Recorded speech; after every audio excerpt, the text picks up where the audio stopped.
Do good work is not a label, but a way of living. It is the constant and diligent effort to achieve a new level of excellence in one's own life. It is the hidden inner beauty behind the struggle to achieve excellence. It's not perfect, but imperfect. It is the effort, discipline, and focus that often goes unnoticed.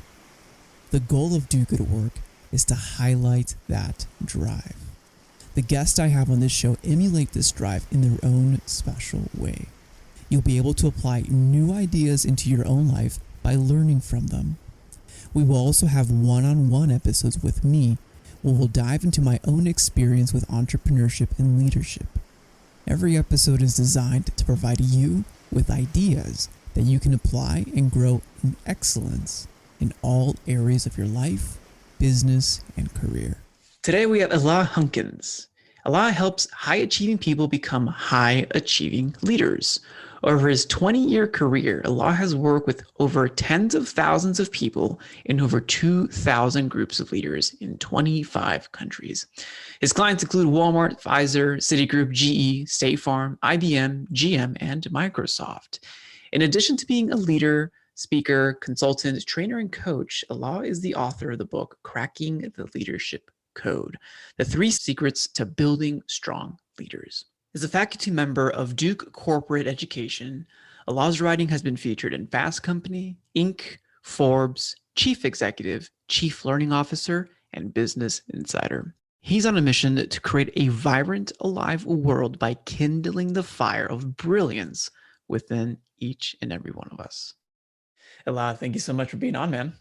No, my pleasure, Raul. I'm really excited for our conversation. Best episode yet to date, but you said ever, so let's go ahead and make this a really great conversation. Ever. Can you put in some sound effects around that one? Ever. Yes. Okay. Got the surround sound on that one. Well, I'm really excited for today's conversation because we're talking about leadership and not just the fact that, okay, when you go to the library or you go to the bookstore, if you go to bookstores, I do, and then you see the leadership portion of books, there's so many books in leadership simply because either we don't know about it, we make it too confusing, and there's something that's somehow difficult around leadership. And I kind of want to uncrack that code and dive deep into what does leadership really mean to you? How have you seen that definition manifest in different organizations, and what should we do about it? Holy moly, those are 3 awesome questions, and we're gonna unpack those. So yeah, I love these questions. So let's start with this idea of what people think about what leadership is. Leadership means a lot of different things to different people, and there's a lot of inherited baggage, and honestly, a lot of it's not very good. A lot of the baggage that we have around it. And if you are a leadership scholar, there's at one point in history, there was something known as the great man theory of leadership. And yes, it was the great man. It wasn't the great person, because that dates it already, right? And the sense that it was this self-made, charismatic, I'm born, I have this talent that I can somehow galvanize the troops. And imagine, if you will, General Patton or George Washington in front of the boat doing this, I am the leader. And that's just and so some people are really caught up on that. And you see that archetype still exists very strongly now. And I call it the superhero myth. Right. And so what's interesting to me, though, is if you think about what the heck is leadership. So let's do a little level setting here. For me, I define leadership as any time that any of us are trying to get anyone else to get anything done.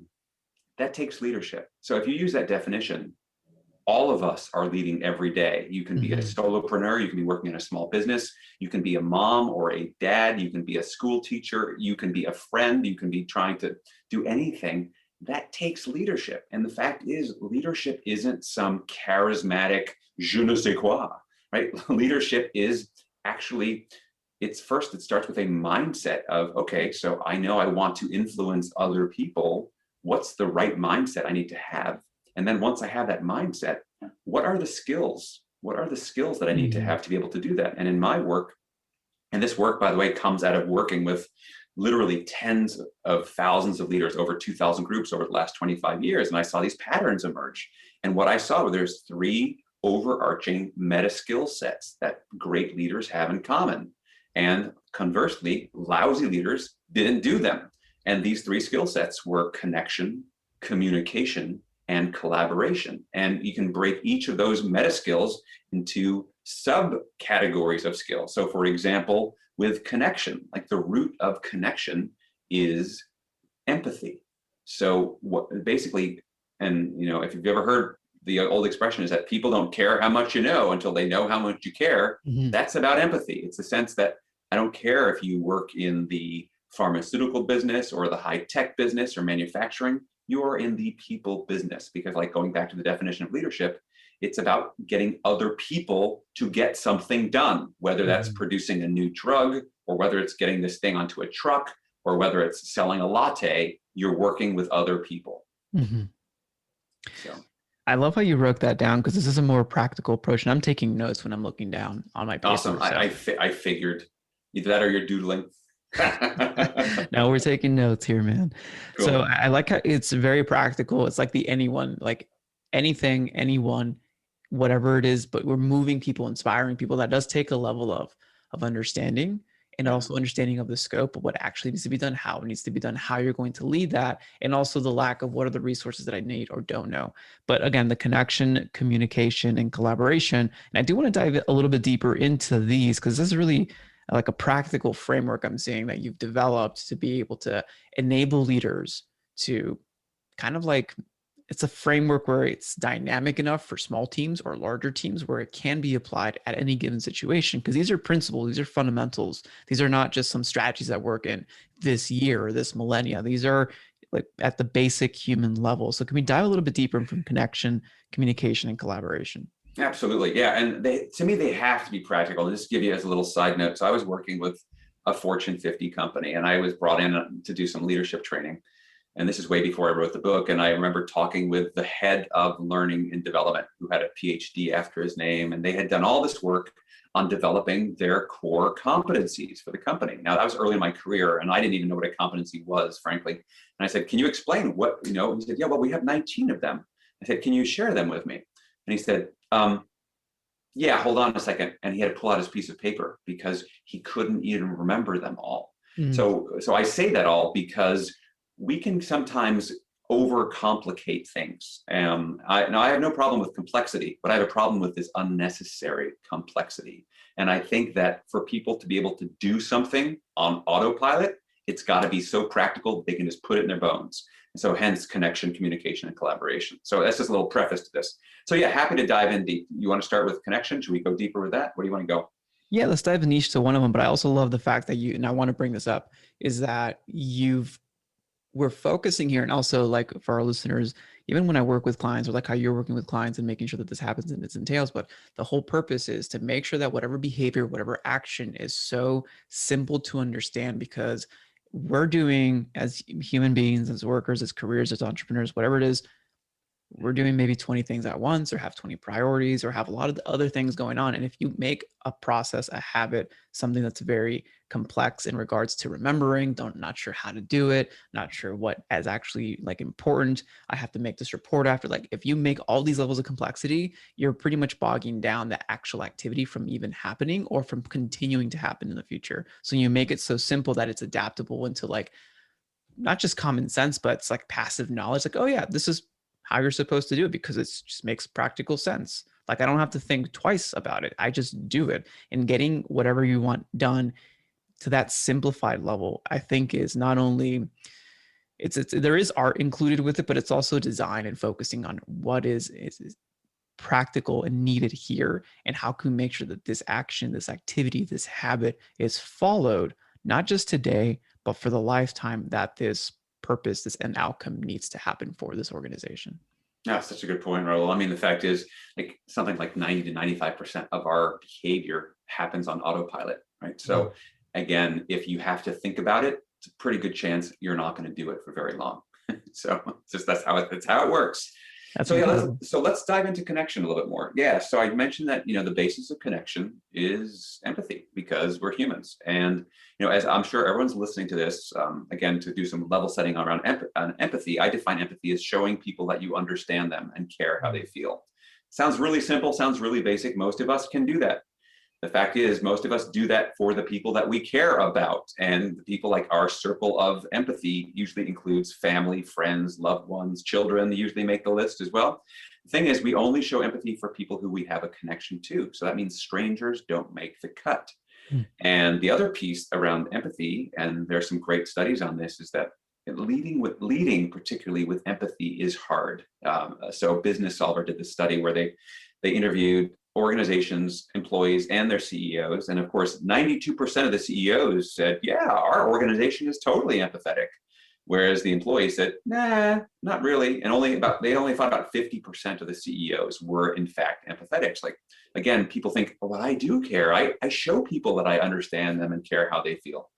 Not necessarily. And from my research and just practical stories and hearing, what I've found is that there's a couple of big things that get in our way, especially in a work context. So first of all, showing people that you understand them and care how they feel, it isn't something you can just quickly check off your to-do list.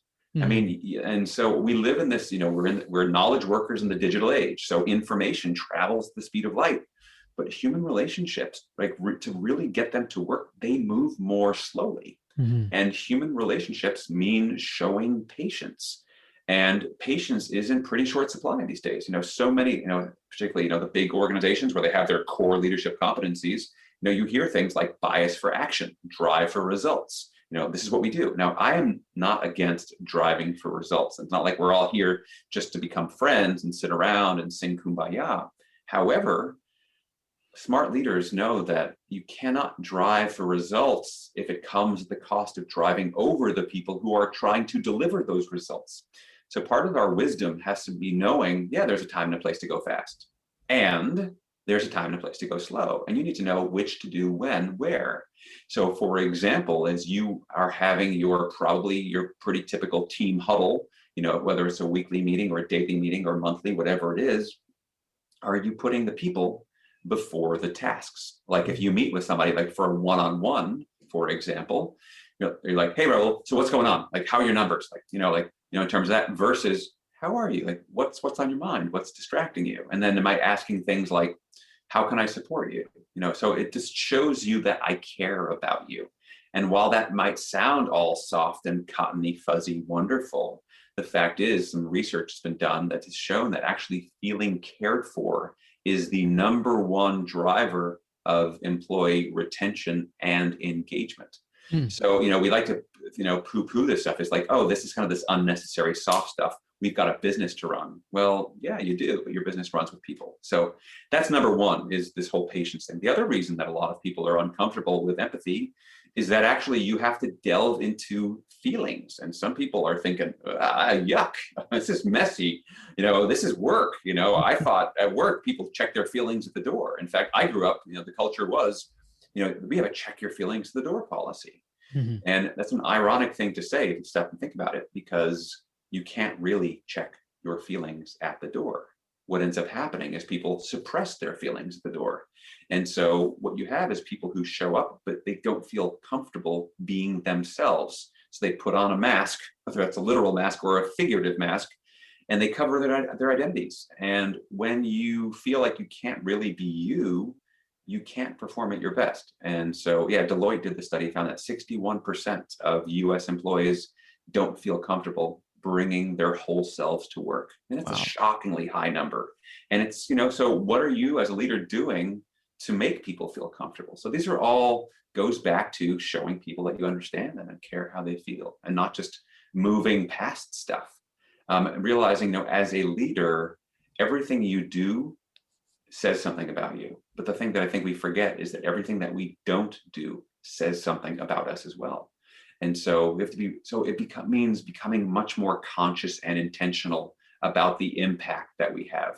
We are not in the leadership business. We are in the impact business. So it's not about what I think I'm doing, and it's not what I think my mom thinks that I'm wonderful. It's like, how do the people that I lead how do they think I'm doing? Turns out only about 23% of people believe their leaders lead well. Again, a shockingly low number. Yeah. And people have asked me, they said, like, do you think leaders know that? I'm like, of course they don't know that, because in most organizations, if you speak up and say, Raul, I think you're a crappy leader, That would be a career limiting move.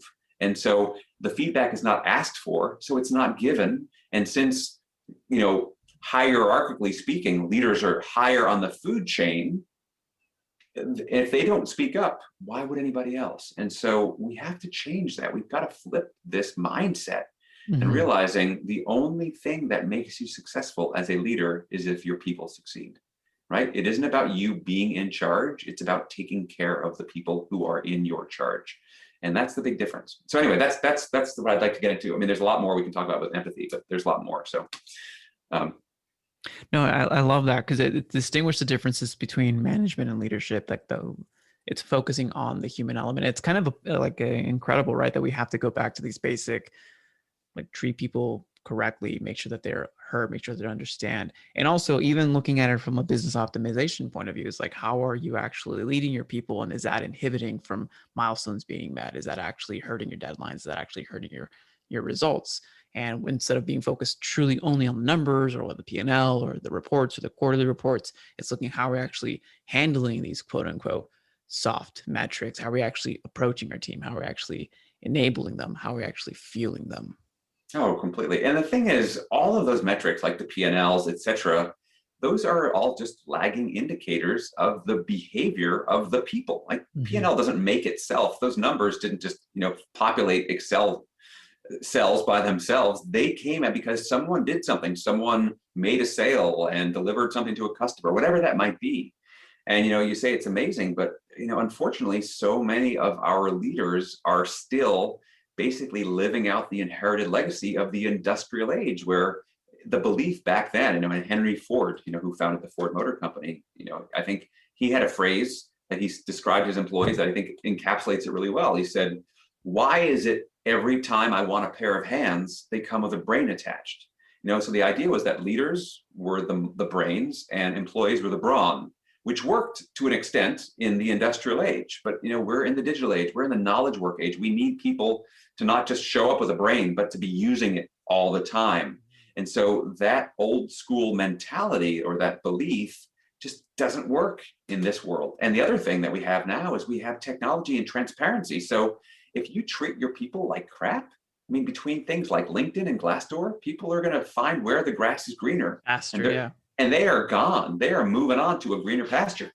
And, the Bureau of Labor Statistics, last one I saw was that, workers age 25 to 34, the average tenure is like 2.8 years. So people aren't, we're no longer in the age of the stick around for 20 years, get a gold watch and a pension.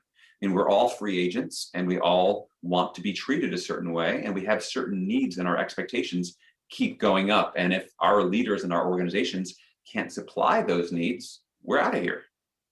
That's incredible, right? The leadership is like a reflection of the personality and characteristics, and that reflects onto the business. And that also can give you an early indicator when you're working in a company. Should I stick around? Is this actually going to be worth? Can I actually tap out in terms of like reaching a higher level of leadership, or are they setting the bar? And it could be a low bar of like how this place is going to run. Exactly. And here's the thing about that, Raul, is the fact that it isn't about the company. It's about your direct, immediate supervisor. And I'm sure many of the listeners here have probably worked in a company for one or more than one manager. And it's like you're working in two different organizations. Or somebody said to me once, it's like I'm working on two different planets, because your leader, and Gallup did some great research on this, that 70% of the difference between lousy, good, and great team culture is directly attributable to that team's leader. So if you're now listening to this and you're a manager of a manager, right, if you have leaders underneath you who are now leading teams, you should be really concerned about because it isn't your company anymore. It's like they are their own subculture, for better or worse. And that's why, building the next generation of leaders is so, so critical. So the connection, the communication, the collaboration, the communication to keep it open, keep it clear, keep it transparent, the collaboration, enabling collaboration, enabling resources and tools in order to facilitate, what is, after you be connected, you understand what needs to be done, and then you facilitate that being done. Is that like the trifecta effect that you're looking at? Well, yeah, basically. So we've talked about connection. We could talk some other things about connection, but basically the whole idea is that people need to feel connected, need to feel cared for. And then they're bought in, like, okay, you have a seat at the table, I'm game, what are we doing? All right, so now we're trying to get a job done. We're trying to create some work. And so the next piece is communication. And the key to this is that we need to, in our communication, create shared understanding. So the goal of communication is not to communicate. The goal of communication is to create shared understanding. And the reason that is so vitally important is because shared understanding is the platform on which we take all future action. So we need to have clarity, and we need to have that common bond of I get it. Because once we have that, then we make good decisions, which create good results. And if the platform we're standing on is tippy and wobbly and crappy, then we're going to make poor decisions. I'll just give an example that most people can probably relate to, is how many of us in any team have had some kind of a meeting that left, we got done with the meeting and we didn't have crystal clear understanding. And then after the meeting's done, we go out in the hallway like, hey, Raul, like, what did we disagree to? Like, what do you think? And we have 10 different versions of reality in those mini meetings after the meetings. And of course you have 10 different versions of people going off and doing stuff because we didn't take the time, because after all, we're adults and we're professional. And I'm sure everyone knows stuff. So we can't take that time. That would look patronizing. No, take the time, for God's sakes. I mean, it's important. Confirm understanding. And so the key to communication is to get understanding. And there's a ton of pitfalls that people fall into all the time that get in our way, such as too much information, lack of context, lack of alignment, etc. And there's a ton of tools and techniques that we can use. And I'll just bring up one right now. It's like, we're talking about getting super practical that any of the listeners can use, is I call it asking for a receipt. So we just gave the example of you're finishing up a meeting and, oh, meeting's done. Everyone's clear what we're doing? Good, goodbye, see ya. As opposed to taking that extra 5 or 10 minutes and planning for this before we get done. It's like, oh, it's 5 minutes before we're done. Can we just go around the table? What is everyone going to do as a result of our meeting? And having people name that. So I call that asking for a receipt. And that concept of asking for a receipt, I share this story a lot, comes out of the fast food industry. So back in the 1980s is when all the fast food restaurants started putting in their drive-thrus. And at the time, the drive-through process when they started was a nightmare. Turned out people would drive up to the intercom, place an order for their food, and then drive up to the window to pick up their food. And it was filled with mistakes. And this was consistent across the industry for a couple of years. And then all of a sudden, drive-through mistake rates started to plummet. You might be thinking, what did they do? What was the new technology? It was such an easy fix. So basically what happened is the employees started repeating the order back to the customer before they start to make it. It's like, oh, you ordered 3 cheeseburgers, 3 French fries, and 3 Coca-Colas? Yes, got it. And then they make it. And surprise, surprise, we got it right. I mean, so this whole idea, so I like to joke about this, say look, if Taco Bell will do this for a 99-cent taco, don't you think that your business deserves the same level of clarity? And again, it's learning how to do this so it becomes a habit. So your meetings, everyone knows, hey, it's Raul's meeting. 10 minutes before we get done, he's going to go around the table, better get clear on what I'm doing, because that's how we work around here. Right? And so this can become your culture, that we are a culture that is committed to clarity, and we will do everything to make that happen. So that's communication. And then, from there, then we can move on to collaboration and go into that.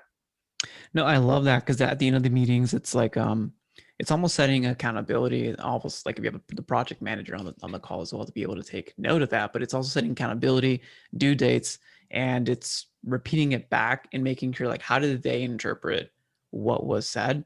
What did they miss? Can I add, context to make sure that it's important, and that I delivered not only what needs to be done, but its importance, its value, and how it attributes back to the values of the organization or the goal of the project or the end outcome. Totally. I mean, I coach people one-on-one, I coach in groups. And at the end of every coaching session, there's always great, now what are you going to do next? What is and in the coaching world, we call it's the actions, the next step. And if you don't have an action, all you've had is a polite conversation, and I've had conversation. It's like, well, that was interesting. You talk about a bunch of ideas and nothing changes, I mean, again, this is the difference between why people set New Year's resolutions and they fail. It's like, oh, I'd like to get healthy this year. I'm like, that sounds like a nice conversation.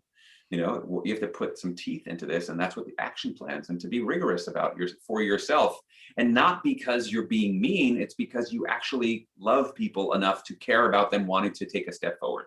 And this is the thing, this is why it starts with connection. I mean, empathy is a fancy word for love. You got to really care about people to that level that you want to support them to be their best.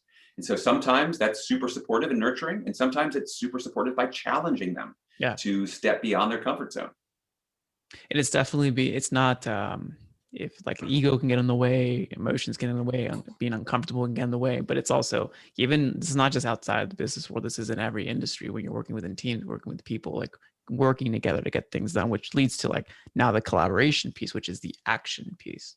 Totally. Yeah. So in terms of collaboration, so what I have found is that, like, to be able to collaborate, people need to perform at their best. And what I found is there's 4 key fundamental human needs that need to be satisfied for people to be able to operate at their best. And so the first one has to do with safety, is that people feel both physically safe and they also need to feel psychologically safe. And what that means is when they show up on a team, that there is about equal airtime for everyone on the team. So we're listening to everyone and everyone's listening to each other. That you don't have 1 or 2 people who are dominating the conversation. Everyone else is shut up and like, oh yeah, well, whatever. So we've got to create, and as a leader, what am I doing to promote and enhance psychological safety? Making sure that those quiet people are heard from, for example. So that's safety. The next thing is that people have a need for energy. So what are you doing to make sure that your environment is energized? So for example, I'm sure many of us have been on, whether it's Zoom calls or in-person meetings that just went on and on and on, like you're hitting 2 hours and everyone's like about to lose their minds. Like, for example, simple thing you should do is, make sure you schedule a break at least every 80 to 90 minutes. You need to give people a break to refocus their brains, because our brains were not designed for heavy cognitive lifting, hours on end. We're not machines. And so you want to build in ways for people to have energy. And that's just one simple example around energy.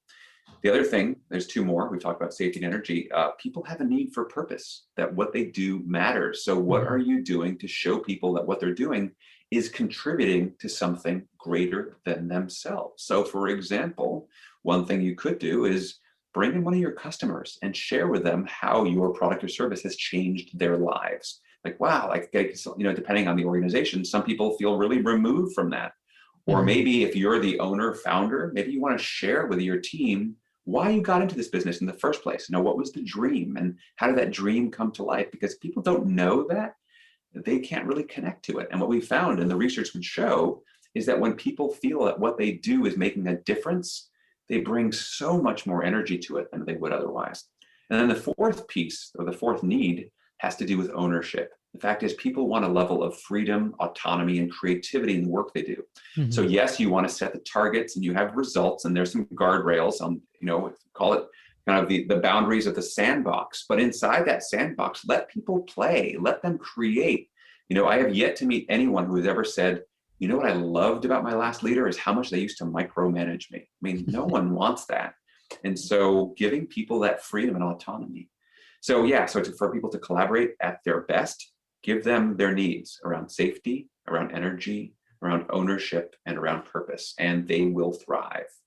You're setting up the environment there too. And I love the fact that that you're making it more like a 3-dimensional space of like how meeting all the needs of the individuals and the team at once. And I forgot who said this, but it's when you're the leader of the organization or the team, to repeat the vision, the goals, and the values, so much so that the team is almost making fun of you, like, oh my gosh, here he goes again on the values of the organization. But it's also drives the energy, drives the purpose. It's like, okay, cool, my work makes a difference.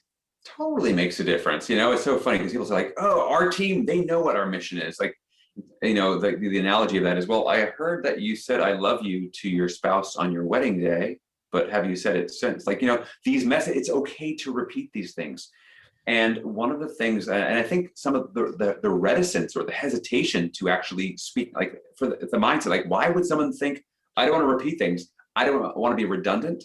That is a really good window into what I would call much more of that management mentality, where what we're doing is we're valuing efficiency over effectiveness, right? And this is a key differentiator between, bad leadership and good leadership. I think that bad leaders, again, industrial age management mindset is, I've told them that already. Or for example, let's say our team, we have a new initiative and I've got 5 people on my team. And I think, wow, I have this new initiative. What's efficient? I'm going to write an email and send it to all 5 of them. Okay, so yes, it saves me time. I'm way more efficient versus if I have a one-on-one meeting with each of them for half an hour and I say, hey, Raul, this is what's going on. I want to share this with you. What are your thoughts? And then I actually engage you in a conversation about this. Now that takes more time on the clock, but in the long term, how much more are you, Raul, going to be engaged, bought in, excited, co-creating moving the next step of this forward if I take that one-on-one time with you.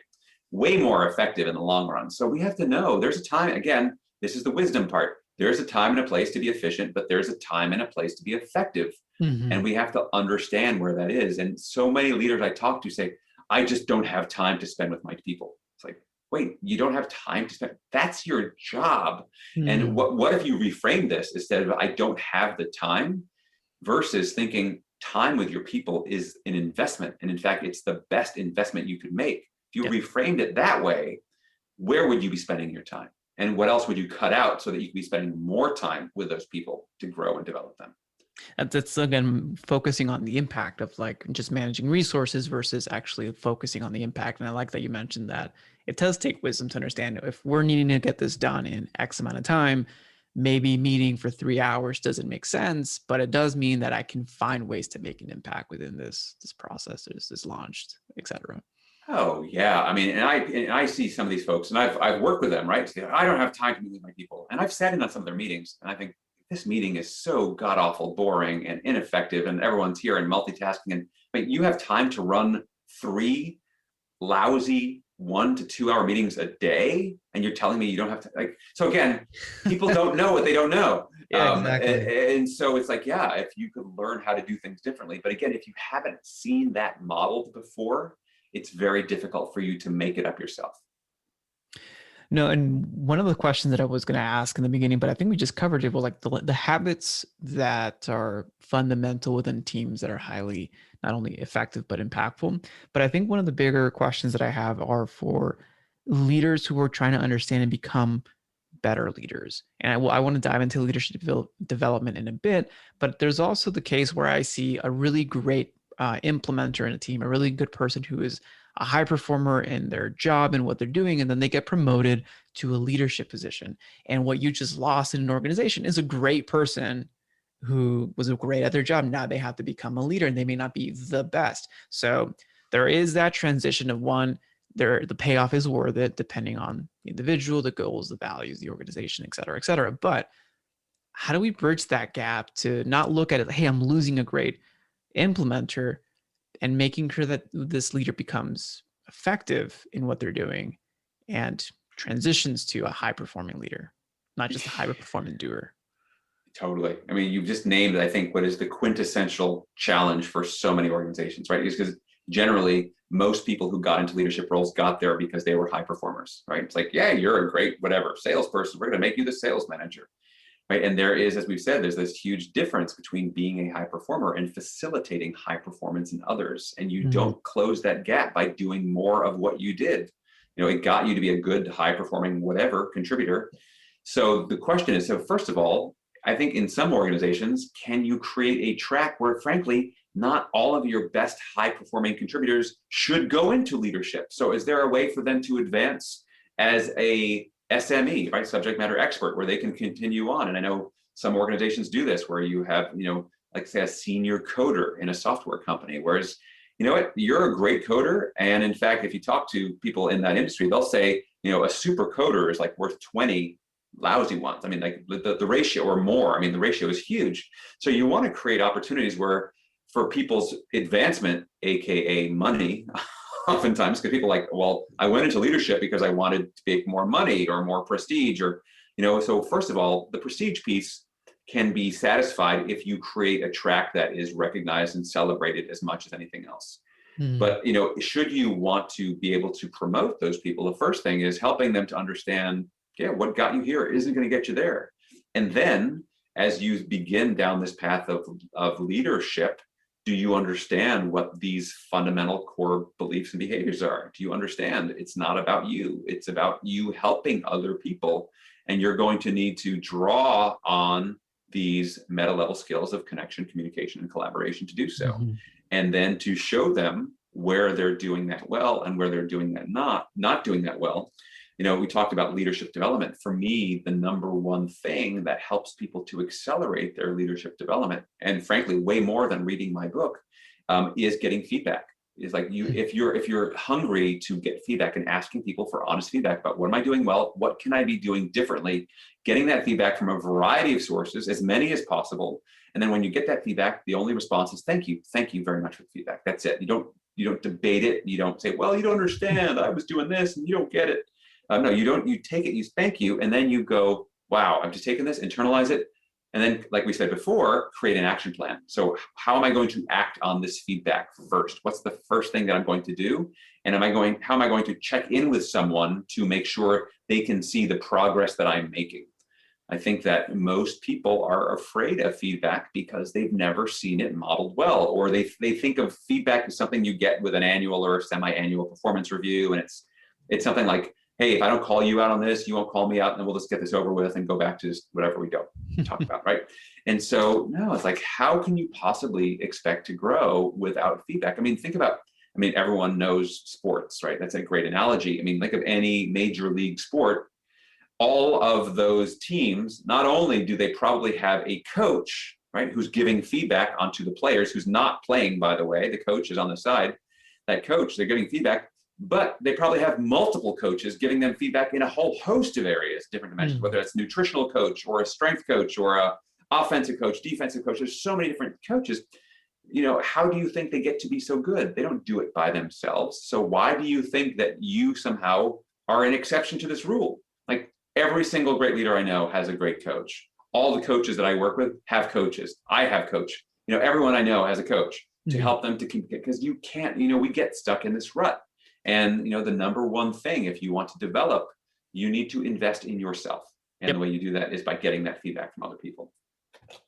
Feedback and obviously development through education. But I think that's a key portion as well, because I think when we talk about feedback, leaders are like, well, if I ask the team, they're not going to speak up, or even if I make it anonymous, it just might be cliche, and they might see, like, how do we, obviously with the third party being a coach or a mentor of sorts outside, looking in as you are inside the business or inside the bottle, being able to look from the outside in and being able to give you that direct feedback because you're actually asking for it, but also the internal feedback from teams. What's like one of the simple approaches that you've seen besides simply asking for it directly from a peer? Is there a certain strategy, or just as easy as like, hey, give me feedback, or not worried about being anonymous, not worried about giving offense? Like how do you set this up? I mean, sometimes we think it's too complicated to actually do when it's really not. I do. Yeah. So here's, if you think about it, some of us get hung up like, I need to get feedback because I want to develop myself as leader. That whole little phrase is a very me-focused conversation. If you think the goal of feedback is to help me improve, to be better at leading, which is also known as better at serving the people that I am leading so they can do a better job. So if you want to get around all that, here's a little hack you can use, right? And this all comes back to connection, right? So assuming that you've already showed people that you care about them as human beings, and one way to do that, by the way, is ask them, how are you feeling? Person, Raul, as opposed to how are you feeling? Doer, job title, right? And I actually ask them about things outside of work. So here's the question, which is a total feedback hack, which is, so Raul, what can I be doing to support you better? Right? So I didn't ask for feedback. What I asked is, how can I help you help you? So it's a very clever way to get, like, I want your feedback on what I can, like, yeah, this isn't feedback. Like, so what can I be doing to support you in your work? And you'll tell me. And then if I do it, you'll trust me that much more because I've actually followed through. So it's a really simple hack to be able to deal with that. And it's amazing, and one of the keys, so many of us, again, leaders, we have these old mindsets of, I need to know everything. You don't need to know. Stop being a know-it-all, right? Be a learn-it-all. So ask these really big open-ended questions. And I have 3 that I love that I suggest for one-on-ones, for check-ins, which is question number 1. We've talked about 2 of the 3 already. Question 1 is, how are you feeling? And I always put a little asterisk after the question. Then it's your job to shut up and listen, right? So you don't need to know what the answer is. You don't need to fix the answer. You need to hold space for the other person, right? This is the first thing they teach you in coaching school. It's like, don't give advice, just listen. So how are you feeling is question number 1. Question 2, what's on your mind, or what's distracting you, right? So that's question number 2. Really simple question. Let them talk. What's on your mind? And who knows? We don't need to know what it is. Don't fix it. And then question 3, how can I support you? Right? So super simple. Listen to the answer, and then, great, thank you for sharing that. So what I'm going to take away from this conversation is this, and then follow up, 4th bonus question: is there anything I didn't ask that I should have asked? Right? I don't need to know what it is, but they'll tell me. If I built the trust and the track record, they will trust that I actually have their best interests in mind. And one of the best ways to build trust, by the way, is to ask open-ended questions and be present and listen to them, as opposed to asking the question and looking and checking my phone while you're talking to me. It's like, oh yeah, no, I'm listening. Go ahead. Go. Yeah. So again, there's just so many basics that when you start adding them together, you get the compound effect and you start to multiply the impact of your leadership. Compounding over time. And I love that you mentioned it's day in and day out, not a one-time event. It is a progressional event. Every day. Yeah, I'll tell you a funny story about this. So I'm getting my teeth cleaned from Jackie, my dental hygienist. This is a leadership lesson, by the way. You're like, what the heck is the point of this? He's now in the dental chair. So Jackie's cleaning my teeth, and Jackie is like, she's the best hygienist. The fact I go to the dentist is because of Jackie. She's like a Da Vinci with a dental pick. I mean, she does a cleaning like nobody's business. And I've had people clean my teeth in my life. She is just like, every tooth is a blank canvas. She's amazing. So I stopped her. I said, Jackie, you are the dental professional. You're the best dental professional I know. So here's my question. I go to CVS. There's a ton of different toothbrushes out there. You've got, sonic powered toothbrushes. You've got battery operated toothbrushes. You've got bristle head toothbrushes. Jackie, which is the best toothbrush on the market? I trust you. And she stopped and she laughed at me. She said, Alain, oh, that's an easy one. The best toothbrush is the one that you use twice a day. That's her. And so, we want to complicate this stuff, but the fact is it boils down to the series of behaviors. And if you want to become a better leader, that leadership progress comes from leadership practice. And it's not just doing it once or twice. Like if you want to be a better connector, you got to connect with people like regularly, consistently. You want to communicate better. You need to share understanding and come up with asking for a receipt. You have to do these things on a daily basis. Mm-hmm. And that's what high performers do. Is these are fundamentals and they practice them day in and day out. You talk to a world-class concert pianist. They are doing the same scales they did when they were 9 years old. You look at NBA players. My son's a huge basketball fan, so we're into the basketball. And you see in their warm-ups, they do the same dribble drills that my son, who's now 16, does with his high school junior varsity team.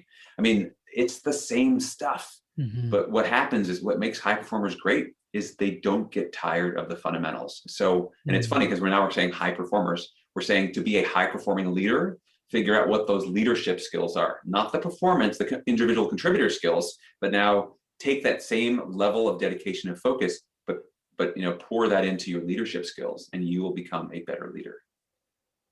I love that strong finish. Well, before we go, let's take a receipt of this conversation. Awesome. I love it. So, I want an action item on your side and understanding. So for Cracking the Leadership Code, the book that you've authored, who is it for particularly, and what for our readers who read the book or listen to it, I have it on audio, what are the outcomes that they can expect to get from the book and that they should be looking for and wanting to get more of?